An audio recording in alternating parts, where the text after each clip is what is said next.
slow up, no I don't take shit. I got no love for the fakeness. If you wanna play tough and wanna hate this, I'll always show up. I don't ever slow up, no I don't take shit. I got no love for the fakeness. If you wanna play tough and wanna hate this, I'll always show up and make a statement. Yo, assalamualaikum warahmatullahi wabarakatuh. Selamat datang kembali di channel yang membahas masalah-masalah yang relate sama kehidupan kita dan coba kita ekstrak menjadi beberapa alternatif solusi. Tentunya gue nggak sendiri. Seperti biasa bersama Al-Ustadz Muhammad Irfani. Assalamualaikum Ustadz. Waalaikumsalam warahmatullahi wabarakatuh. Sehat Ustadz ya? Alhamdulillah. Ketemu lagi nih di sekian banyak kegiatan. Naam. Ustadz Fani. Ya gini Ustadz, ini ada temen yang nge-DM. Jadi dia nanya kan begini, sering banyak kita dapat pemikiran anak itu harus berbakti ke orang tua, harus bla bla bla panjang gitu. Nah sekarang dia nanya, tolong dong secara Islam dijelasin gitu ya, tanggung jawab orang tua ke anaknya ya, mungkin fi dunya wal akhirah mungkin. Tafadhol Ustaz. Bismillahirrahmanirrahim. Alhamdulillahirabbil alamin wassalatu wassalamu ala sayyidil mursalin wa ala alihi wa sahbihi ajma'in. Amma ba'd. Ini adalah salah satu di antara mungkin permasalahan yang hampir semua orang mengalami ini, karena kita kan pasti terlahir dari rahim orang tua.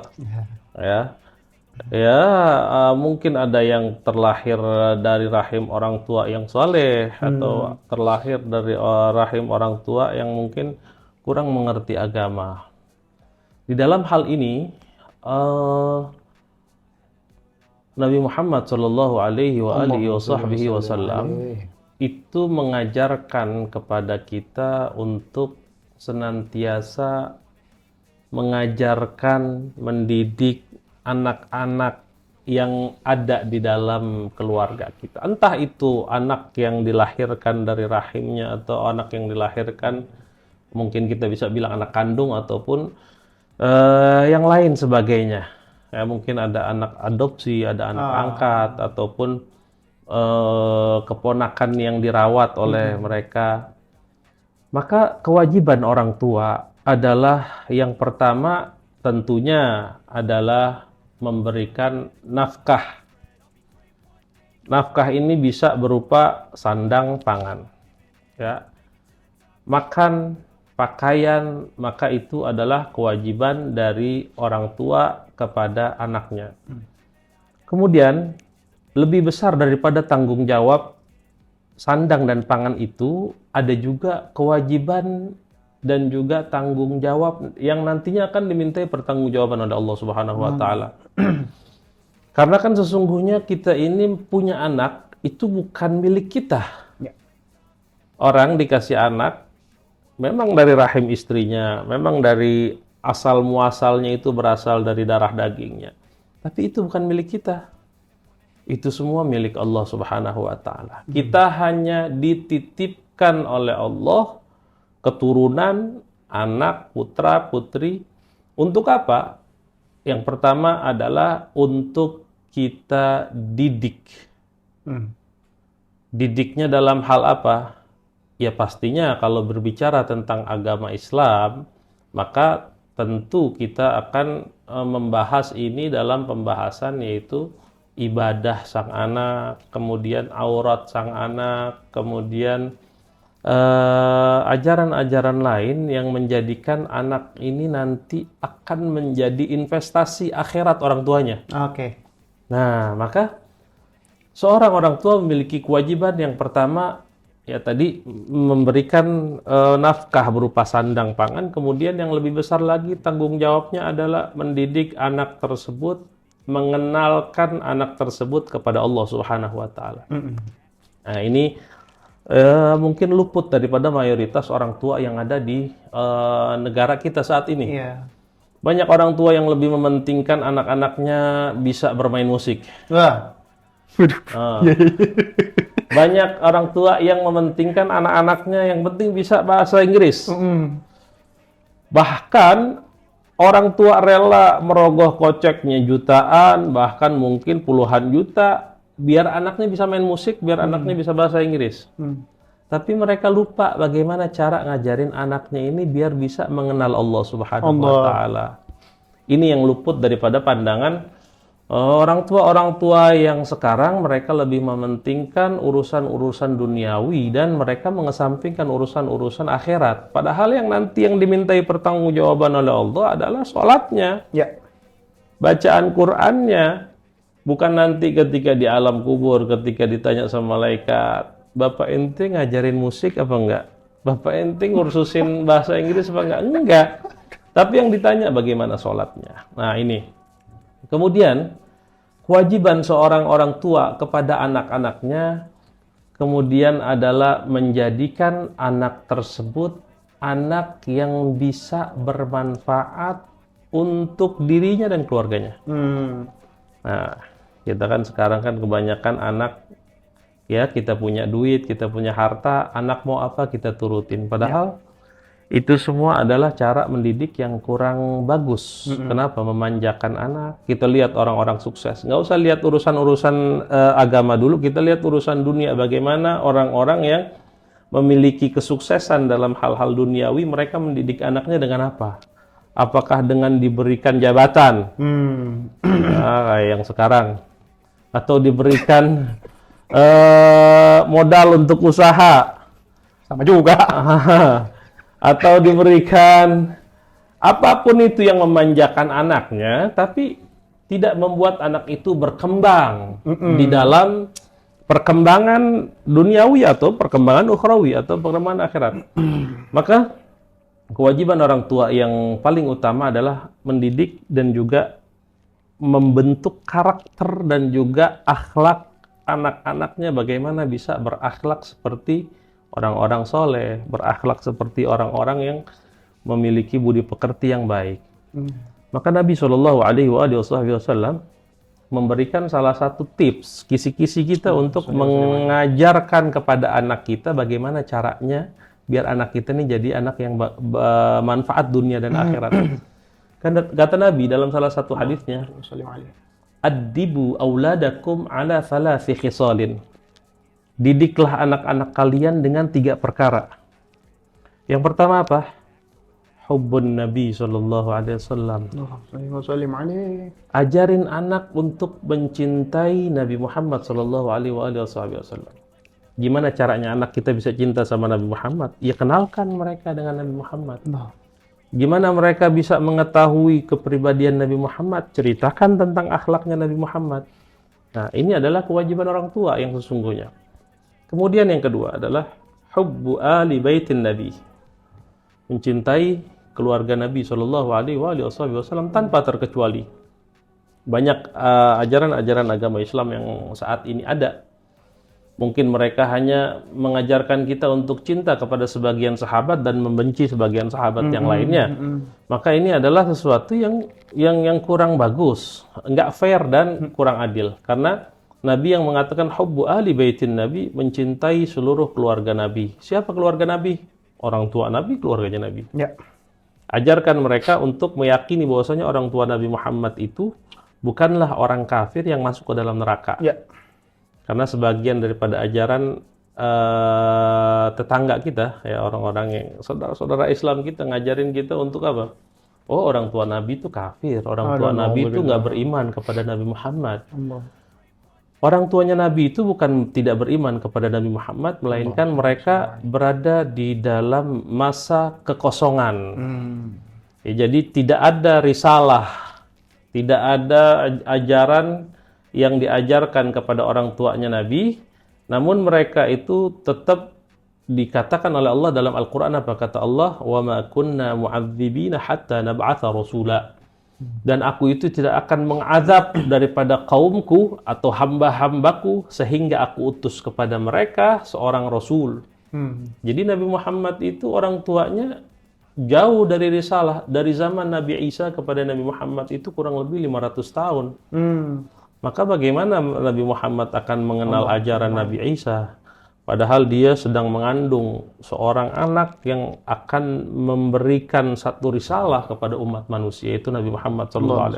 Maka Ini ke pemahaman-pemahaman yang mungkin menyakiti hati Nabi Muhammad SAW, sehingga sebagian mereka mengatakan orang tua Nabi itu ada dalam neraka lah.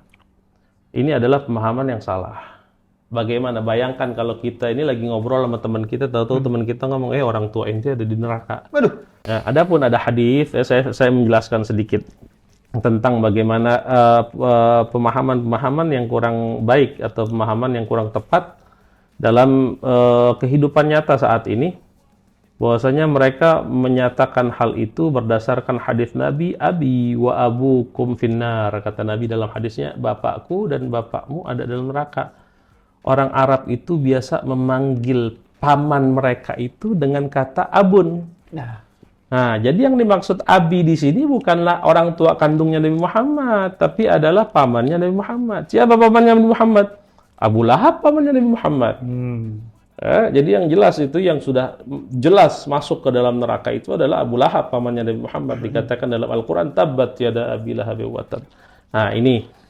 Jadi kita kalau mau cinta keluarga Nabi, cinta dari orang tuanya Nabi, cinta kepada sahabat-sahabatnya Nabi, anak keturunannya Nabi, sampai saat ini yang memiliki garis keturunan dengan Nabi Muhammad SAW, kita cintai, kita hormati, dan kita muliakan mereka. Ini adalah ajaran yang diajarkan oleh Nabi Muhammad SAW. Kemudian yang ketiga, ajarkan anak-anak kalian untuk apa? Hubbut tilawatil Quran. Ya, cinta untuk membaca Al-Quran. Gimana caranya biar anak kita cinta untuk baca Al-Quran? Ajarin baca Al-Quran. Bagaimana mereka akan mencintai Al-Quran kalau mereka tidak bisa membaca Al-Quran? Bagaimana mereka bisa mengenal Al-Quran kalau mereka tidak dikenalkan oleh orang tuanya dengan ajaran-ajaran Al-Quran? Maka ini adalah tanggung jawab dan juga kewajiban bagi seorang orang tua untuk mendidik anak-anaknya. Ya.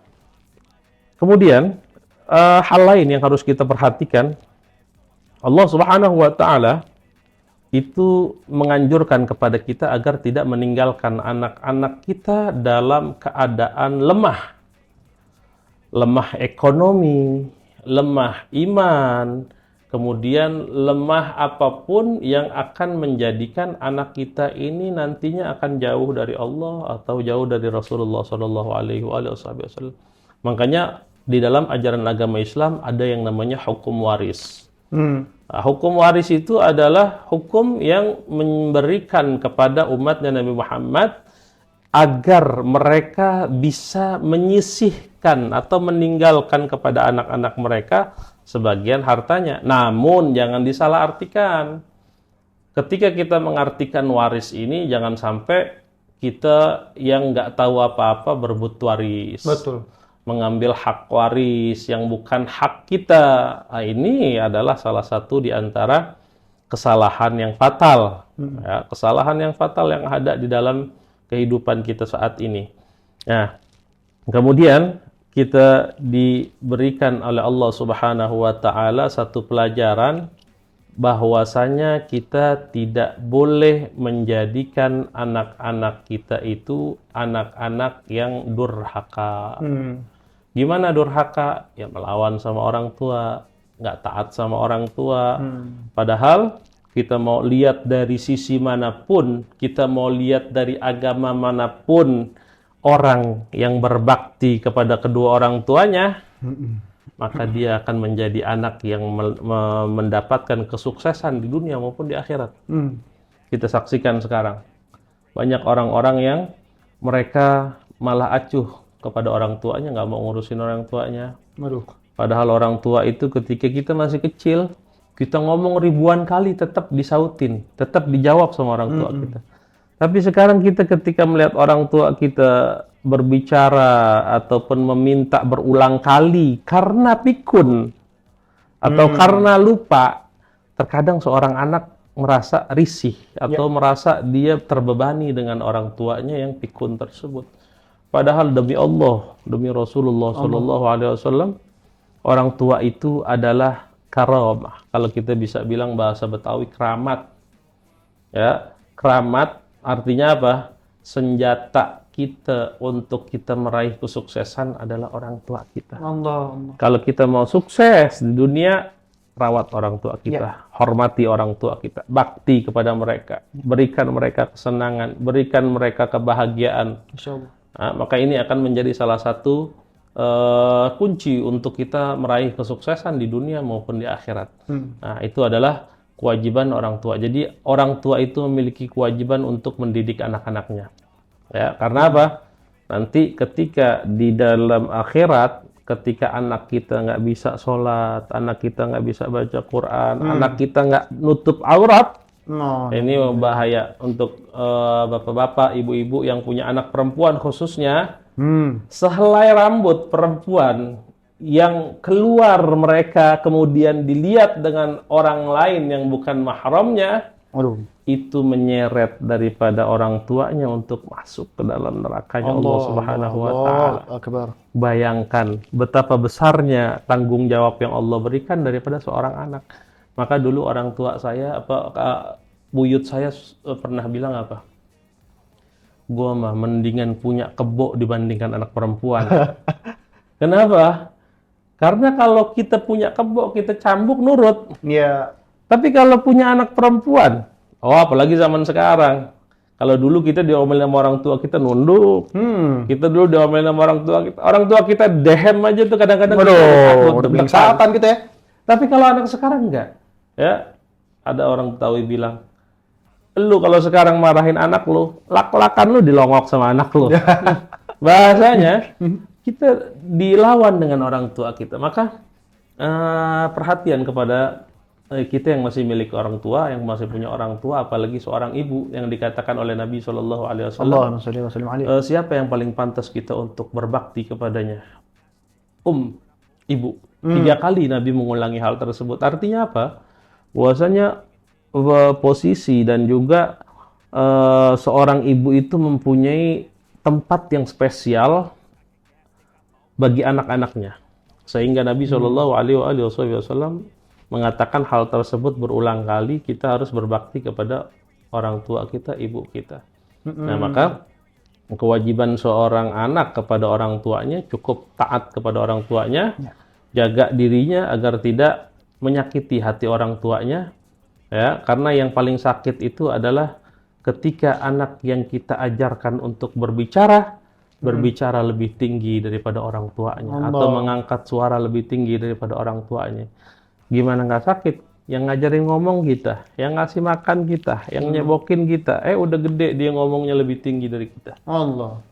Perhatian, apalagi yang masih punya orang tua, yang masih memiliki ayah dan ibu, maka jaga mereka, perhatikan mereka, dan jangan sampai kita melukai mereka. Ya, itu. Jadi kewajibannya kalau kewajiban dalam urusan akhirat ya gampang, itu aja, sholat. Kalau orang tua dulu kan gampang bilangnya apa?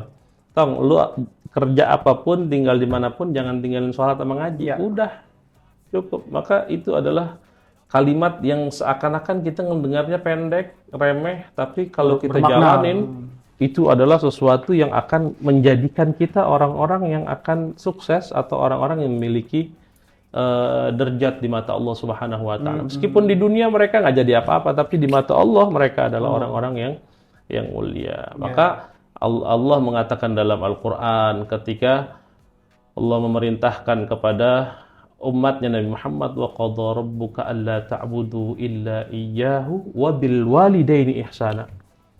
Allah itu memerintahkan manusia untuk beribadah kepada Allah. Itu kan perintah yang mulia, yang nggak boleh kita tinggalin. Tapi Allah iringi perintah tersebut dengan perintah untuk kita berbuat baik kepada kedua orang tua. Bil walidaini ihsana. Bahkan dikatakan dalam ayat itu, wala taqul lahuma uffin. Kita ngomong aja sama orang tua tuh nggak boleh. Kita ngelawan orang tua meskipun dengan kalimat saja, itu adalah salah satu larangan yang dilarang oleh Allah Subhanahu wa Ta'ala. Itu salah, jelas salah. Ya. Mau orang tua kita benar, mau orang tua kita salah, ketika kita melawan, itu adalah salah satu di antara bentuk kedurhakaan seorang anak kepada kedua orang tuanya. Melainkan kecuali adalah ketika orang tuanya nyuruh untuk maksiat. Nah, Ya, ketika orang tuanya nyuruh untuk musyrik, kan nggak boleh. Jangan, Maka kata Nabi SAW, la ta'ata li makhluqin fi ma'siyatil khaliq. Nggak ada bentuk ketaatan kepada makhluk dalam bermaksiat kepada Allah. nah ya. Jadi mau siapapun yang nyuruh kita buat bermaksiat, nggak patut dan nggak harus kita taatin, nggak boleh kita taatin. Ya. Orang tua kepada anaknya mendidik, kemudian mengajarkan, mengenalkan kepada anak-anaknya kepada Allah Subhanahu wa taala. Ya, kalau orang tua zaman sekarang kan lebih enteng ngeluarin duit jutaan buat bahasa Inggris dibandingkan ngeluarin duit ratusan ribu buat baca Al-Qur'an. Ngaji, betul. Buat ngaji. Nah, ini jadi bisa jadi pelajaran untuk kita, mungkin yang kita masih punya anak kecil-kecil. Kalau bisa kita punya anak yang pertama kali ngenalin alif, ba, ta itu kita. Orang tuanya. Kenapa? Karena dari situ pahalanya akan ngalir. Jariah tuh terus ya. Amal jariyah yang nggak akan terputus sampai hari kiamat. Sampai hari kiamat. Kalau kita serahkan kepada guru ngaji, yang untung ya guru ngajinya. Satu dia dapat amplop, dua dia dapat Transfer amal jariah. amal jariyahnya tuh sampai hari kiamat gak berhenti. Ya, maka ini yang harus kita perhatikan. Kalau kita nggak bisa, baru kita serahin ke orang. Tapi kalau kita bisa, ajarin. Kita yang Semangat mengenalkan. Pak gitu. Nih Ya. Bro and Sis, lain kali kalau mau nanya jangan DM nih, jadi blunder nih. Blunder. Musik kena, Inggris kena. Pada juga Bro. Langsung ke komen Bro. Saya langsung nanya, Ya. nih saya agak kepetik nih. Masuk nih. Kalau emaknya misalkan bajingan. Oh, mungkin sorry, agak frontal. Kurang baik lah. Iya. Iya. Nggak usah disensor bro, biarin aja. Itu anak gimana ke orang tuanya? Umi ya, terlebih ke Umi nih. Itu gimana? Masih tetap harus... Ini kurang baiknya dalam hal apa? Waduh! Kan belum lagi kan? Capek nih. Ya mungkin ada hal-hal yang ya gitulah. Setiap orang pasti memiliki sisi buruk. Setiap manusia pasti memiliki sisi buruk. Nah, jangan sampai sisi buruk itu menjadi salah satu kelemahan kita ketika nasehatin anak kita. Jadi ini buat orang tua, kalau kita masih demen maksiat, terus nasehatin anak, Nah, jangan sakit hati kalau anaknya ngebalikin. Nah, itu kehitung dosa tuh anak ngebalikin. Kehitung dosa tuh. Kalau yang diperintahkan perintah yang baik, ya anak bisa termasuk salah satu kedurhakaan kepada orang tuanya. Gitu. Jadi kalau kita mau itu kan salah satu bentuk kita nyakitin orang tua. Tapi kalau orang tua yang sadar diri langsung maafin. Ya. Kenapa? Ya karena dia juga nggak sempurna. Ya. Gitu. Nah, jadi ada kebijaksanaan yang harus dimiliki orang tua. Di antaranya apa? Seorang orang tua itu kalau dia mau diturutin sama anaknya ketika memerintahkan, yang lebih bagus, yang paling bagus adalah dengan mencontohkan. Nggak ada yang lebih baik dibandingkan kita cuma ngomong tapi nggak nyontohin. Betul. Ya. Jadi role modelnya, jadi anak melihat ya kan? Betul. Jadi kita misalkan ya, bapaknya masih pakai celana pendek, terus bapaknya masih main bola gitu, atau lagi nyuci burung, adzan maghrib, Allahu Akbar, Allahu Akbar, Allah Akbar. Anaknya gimana HP? Tong, lu sholat tong. Nah ini kan nggak, Pak. Kalau anaknya ngebalikin, bapak aja masih nyuciin burung, masih mandiin burung, apa nyuruh saya sholat? Nah, ini salah satu.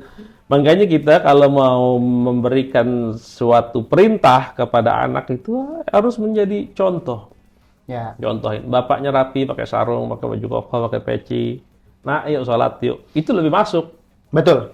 Nah, itu lebih masuk. Begitu juga seorang ibu, kalau dia ya taruhlah kalau misalkan emang nggak pakai hijab gitu, nggak nutup aurat, tahu-tahu nyuruh anaknya nutup aurat. Ini kadang saya suka lucu ketika ngelihat ada orang tua nganterin anaknya ke TK, anaknya pakai kerudung, orang tuanya kagak. Belum kerudung. Ini saya suka lucu, anaknya dipakein kerudung, jalan ke sekolah, ke RA, ke TK, tapi orang tuanya kok nggak pakai kerudung. Ini kebalik, harusnya orang tuanya memberikan contoh. Nah, maka kalau saya menjadikan salah satu di antara pelajaran yang paling bagus adalah ketika